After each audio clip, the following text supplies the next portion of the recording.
Hi hello வணக்கம் மக்களே. இன்னைக்கு நம்ம பார்க்க போகிற ரெசிபி மெஜஸ்டிக் சிக்கன். இந்த மெஜஸ்டிக் சிக்கன் நம்ம ஊரில் எனக்கு தெரிஞ்சு ரொம்ப கம்மி தான். இது வந்து பெங்களூர் சைடு மைசூர் சைடு தான் ரொம்ப ஃபேமஸ் இதுக்கு. ஓகே, இதை நம்ம எப்படி செய்யறதுன்னு பார்த்துடலாம். இதுக்கு நம்மளுக்கு தேவைப்படுறது பார்த்தீங்கன்னா போன்லெஸ். ஸோ பிரஸ்ட் பீஸாக வந்து நான் ஒரு 1/2 kg வாங்கிட்டேன். அதை வாங்கிட்டு ஸ்ட்ரைப்ஸாக நான் வந்துட்டு ஃபுல்லாகவே நானே தான் உட்காந்து கட் பண்ணிக்கிட்டேன். ஸோ அப்போ தான் நம்மளுக்கு வந்து சைஸஸ் தெரியும். வீட்டில் எப்படி வந்து குழந்தைங்க இருந்தால் அதுக்கேற்ற மாதிரி சின்னதா.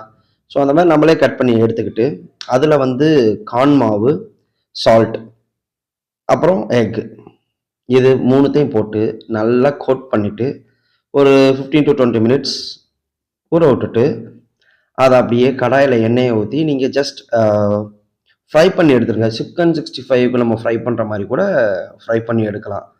ஸோ ஒரு 10 to 15 மினிட்ஸ்லேயே பார்த்தீங்கன்னா நல்லா டீப் ஃப்ரை ஆகிடும். ஸோ ஒரு மாதிரி கோல்டன் செமி ரெட் கலரில் ஒரு மாதிரி ஆகிடும். அப்புறம் நான் சொன்ன மாதிரி சிக்கனோட கலர் நீங்கள் செக் பண்ணதுக்கப்புறமேட்டு ஒரு பேனில் ஆயில் ஊற்றி அதில் பார்த்தீங்கன்னா பூண்டு, முக்கியமாக ஃபர்ஸ்ட் பொடியாக நறுக்கின பூண்டு, அதுக்கப்புறமேட்டு சின்ன சின்னதாக உடைச்ச முந்திரி. ஸோ இது கொஞ்சம் கிறிஸ்பினஸ் கொடுக்கும். ஸோ எண்டில் உங்களுக்கு தெரியும் ஏன் முந்திரி போட சொல்கிறோம் அப்படின்னு சொல்லிட்டு. ஸோ போட்டு இது நல்லா லைட்டாக வறுத்தெடுத்ததுக்கு அப்புறமேட்டு தயிர். ஸோ இந்த தயிர்ன்னும் போது எனக்கு ஞாபகம் வருது, நிறைய பேர் பார்த்தீங்கன்னா ஒரு மாதிரி ஃப்ரைட் சிக்கன்ஸ் அந்த மாதிரி கிறிஸ்பியான சிக்கன் ஐட்டம்ஸ்க்கெல்லாம் பார்த்தீங்கன்னா தயிர் தொட்டு சாப்பிடுவாங்க. ஸோ இந்த இடத்துல தயிரே ரெசிபியாக இருக்குது. ஸோ இது அந்த டேஸ்ட் வந்து இந்த மாதிரி ஆளுங்களுக்கு கண்டிப்பாக ரொம்ப பிடிக்கும்.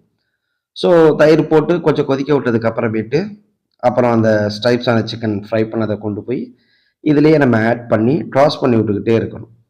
ஸோ வேறு எந்த ஒரு ஒர்க்குமே கிடையாது. நல்லா டாஸ் பண்ணி விட்டிங்கன்னா அந்த தயிர், அந்த பூண்டு, அந்த சால்ட், ஸோ இதோட டேஸ்ட் எல்லாமே இந்த சிக்கனில் வந்து நல்லா ஓட்டும். ஸோ இது வந்து ஃபுட்டுக்கு சைட் டிஷ்ன்றதை விட இது உண்மையாலுமே ஒரு நல்ல சைட் டிஷ்.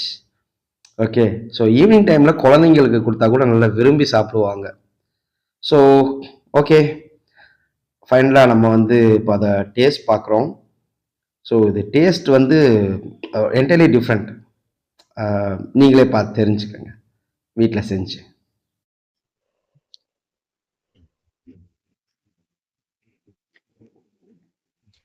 அருமையா இருக்கு. அப்புறம் இந்த மாதிரி ரெசிபி வீடியோஸ்க்கு மறக்காமல் நம்ம சேனலை சப்ஸ்கிரைப் பண்ணி வச்சுக்கோங்க.